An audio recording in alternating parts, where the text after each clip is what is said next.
oracle warned Tati to beware the temptation that came with her curse, for the mark was evil.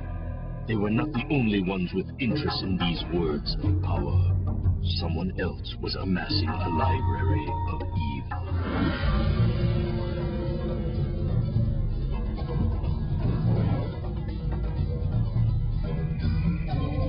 The way Rise of the Kasai is set up, it's sort of a prequel and a sequel. Rise of the Kasai can really stand on its own. You don't need to have played Mark of Creed to understand it or enjoy it. We wanted to explain some of the origins of the Kasai and the Rakus, and to do that we really had to go back in time before the last game. Rise of the Kasai is a strategic combat game that kind of allows itself to be more or less of either, depending on the player's interest. Our approach has always been give the player a unique experience, and we'll use any tool in our arsenal to get that across. The story definitely has its origins in classic literature and mythology. We're following Rao, who was the hero for the first game, and his little sister, who was an annoying 10-year-old in the last game, is now a 20-year-old warrior who's pissed off at the world. The animators had a lot of fun with Tati when they started developing her moves and her personality, the way she kills, whereas Rao is very noble, and to him, you know, the fight is honorable and he kills someone and they are dead and he moves on. Tati's much more like a cat playing with a mouse.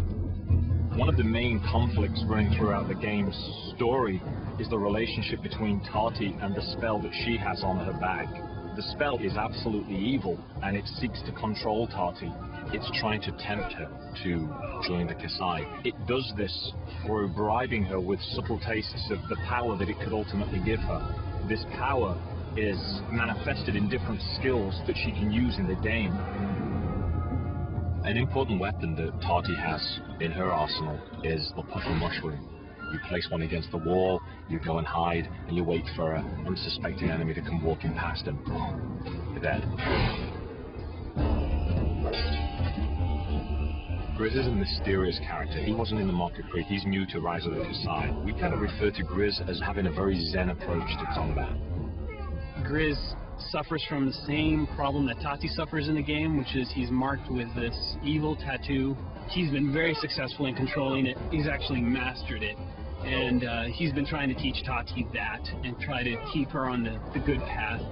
Bamusu is the most boisterous of the four. He's a big guy that just loves to fight. And he'll laugh while he's doing it, and he enjoys it. He is noble as Rao, but just gets a kick out of it. We take a real dynamic approach to how we use our camera in combat. We free it from behind the player and spin it around the action, zooming it in and out of the action to really give a sense of combat and energy.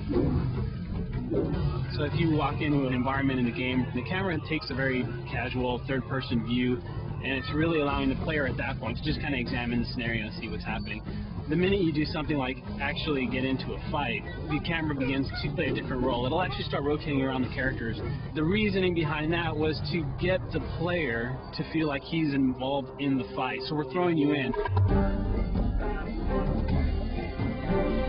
Before we start a level, we try to figure out generally what the cultural flavor is going to be. We try to infuse a lot of different cultures into it, Middle Eastern cultures and Asian cultures and Polynesian cultures, all kind of mixed up together in a kind of a cultural soup, so you really feel like you're traveling within this world. It all blends together. They've done a really good job of putting you in the environment and making you feel like you're in a very living, breathing world.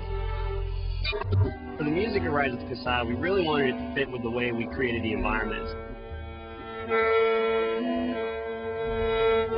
I met a guy named Mr. Bang many years ago. He's from the mountains between Thailand and Mongolia. The composers were on hand to see how he does what he does so they can create a tool set to integrate into their sound.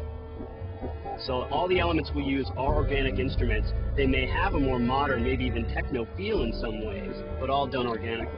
This really allows us to integrate that into our spiritual elements and bring a more realistic and exciting cultural experience.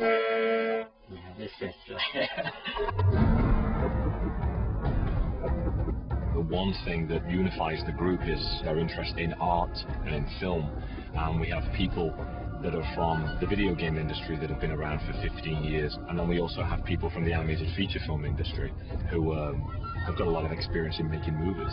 So the groups have kind of come together and found this common ground of what we think a game should look like. We have a lot of very talented artists on our team who are all traditionally trained, so texture maps are all done by hand.